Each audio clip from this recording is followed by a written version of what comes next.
K-팝의 글로벌화가 본격화되면서 한국에서 활동하는 외국인 아이돌의 수는 꾸준히 늘고 있습니다. 그 중에서도 일본은 지리적으로 가깝고 문화 교류가 활발해서 일본인 연습생과 아이돌들이 한국 기획사에 소속되어 활동하는 경우가 많아졌습니다. 그런데 이들을 유심히 살펴보면 하나의 흥미로운 공통점이 눈에 띕니다. 바로 도쿄 출신의 일본인 아이돌이 유난히 적다는 점입니다. 도쿄는 일본의 수도이자 경제, 문화, 예술의 중심지입니다. 일본 내 연예계 진출 기회가 가장 많은 도시이기도 하죠.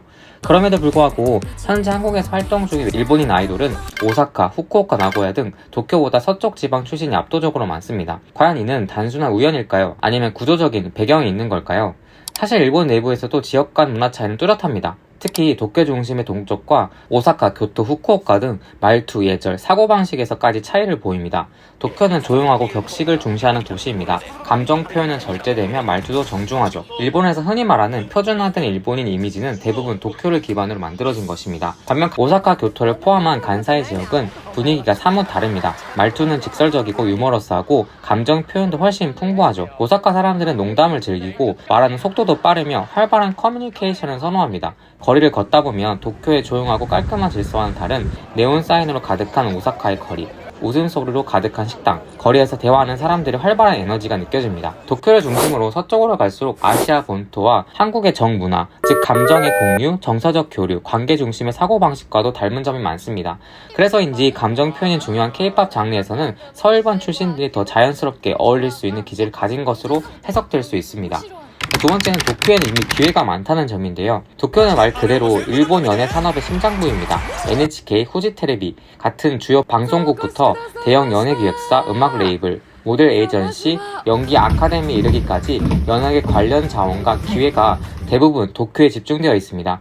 그렇기 때문에 도쿄에 거주하는 청소년들은 굳이 해외에 나가지 않아도 일본 내에서 연예계에 진입할 수 있는 루트가 다양하게 열려 있습니다. 반면 지방 출신 청소년들은 사정이 많이 다릅니다. 일본은 한국보다 영토가 3배가 넘는 나라로 동서남북으로 길게 뻗은 국토로 인해서 도쿄까지의 물리적 거리가 크고 정보의 격차 등으로 인해 같은 연예계 진출을 꿈꾸더라도 도쿄보다 훨씬 불리한 위치에 있는 경우가 많습니다. 이런 상황에서 한국의 K-팝 시스템은 그들에게 새로운 가능성으로 다가올 수 있습니다.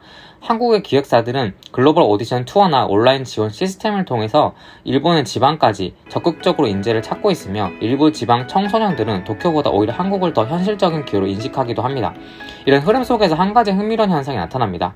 도쿄 출신의 경우 K-팝을 내가 만들어갈 산업이라기보다도 이미 완성된 컨텐츠를 즐기는 대상, 즉 소비자로서 역할에 머무르는 경우가 많습니다. 세 번째는 학업 중심 분위기의 차이인데요. 도쿄는 학업 경쟁이 치열한 지역이기도 합니다. 도쿄대, 케이오대, 와세다 등 우수한 학교들이 몰려있고 상위권 학생 비율도 높으며 학업 성공이 인생 성공이라는 인식이 강하게 자리 잡고 있습니다. 이런 분위기 속에서 연예계 진출보다 안정적인 진로를 선호하는 경우가 많습니다. 여기에 더해 일본은 실업률이 비교적 낮은 나라입니다. 정규직 중심의 안정된 고용 구조가 유지되고 있으며 특히 도쿄처럼 산업이 집중된 대도시에서는 리스크가 큰 창업이나 자영업 혹은 해외 진출과 같은 모험적 선택을 굳이 할 필요가 없다고 느끼는 젊은 층이 많습니다. 또 하나의 흥미로운 점은 문화적 유연성과 정체성의 이중성에 대한 부분입니다. 도쿄는 국제적인 도시이지만 동시에 중심에 있다는 자의식이 강한 지역입니다. 이런 환경에서 자란 아이들은 나는 일본인이라는 국가적 정체성이 뚜렷하고 한국 문화에 흥미가 있어도 그것을 자기의 삶의 일부로 받아들이는 데에는 거리감을 느끼는 경우가 많습니다. 반면 일본 지방에서 한국과 지리적 문화적으로 더 가까운 지역들이 많습니다. 이들 스스로는 전형적인 일본인이라기보다도 동아시아의 문화권의 한 구성원이라는 더 열린 정체성을 갖고 있는 경우도 많고 그만큼 K-팝 문화에 더 적극적으로 융화되고 참여하고자 하는 동기도 강합니다. 즉 K-팝에 도전하는 이유가 단순히 기회 부족이 아니라 정체성의 유연성과 문화적 거부감이 낮은 정서적 접근성에 비롯되는 경우도 많습니다. 자, 마지막으로 결론인데요. 한국에서 활동하는 일본 아이돌이 도쿄 출신인 적은 이유는 결코 단순한 우연이 아닙니다. 이 현상은 일본 내부 지역 간의 기회 격차, 문화적 성향 차이, K-팝 산업의 글로벌 전략, 그리고 지방 청소년들의 더 높은 해외 진출 욕구 등이 복합적으로 작용한 결과입니다. 앞으로 K-팝 세계화가 더욱 진전되면 일본 각지에서 다양한 배경들을 가진 인재들이 한국 연예계에 진입하게 될 것입니다. 그 과정에서 도쿄 출신 멤버들이 늘어날 가능성도 있지만 지금처럼 지방 출신의 비중이 높게 유지되는 구조적 이유는 한동안 지속될 수 있다고 생각합니다. 지금까지 일본 사정이었습니다.